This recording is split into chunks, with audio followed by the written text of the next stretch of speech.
Մի օր, երբ որ Facebook-ը շատ մտավ մեր կյանք, այն ժամանակ Instagram-ը ավելի քիչ էր։ Ես տենց որոշեցի, որ կարելի է գրել, որ օրինակ այսօր եղել եմ Ջիմ Թորոսյանի արվեստանոցում։ Իսկ ես եղել եմ այդ թվերից ես կամ ու շատ հետաքրքիր էր այդ մարդկանց տեսակը, իրանց արվեստանոց, այնտեղ ամեն ինչ պատմելիք էր։ Ու ես տենց իմպուլսիվ սկսեցի գրել, էջը կար, գովազդային նպատակներով սարքած էր, բայց չէինք աշխատացնում։ Ու երբ որ 1-2 post արեցի, իսկ ես նախապես հավաքել էի ինձ ծանոթ ճարտարապետներին,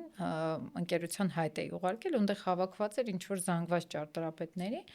ու շատ արագ սկսեցին ռեակցիա տալ, կոմենթել, մեկնաբանություններ գրել եւ այլն, զգացի, որ սա հետաքրքիր է մարդկանց։ Բայց մոտ 6 տարի ես այդ էջը վարում էի առանց բացարձակապես երևալու։ Էջը կար, ամենօրյա նյութերը գնում էր,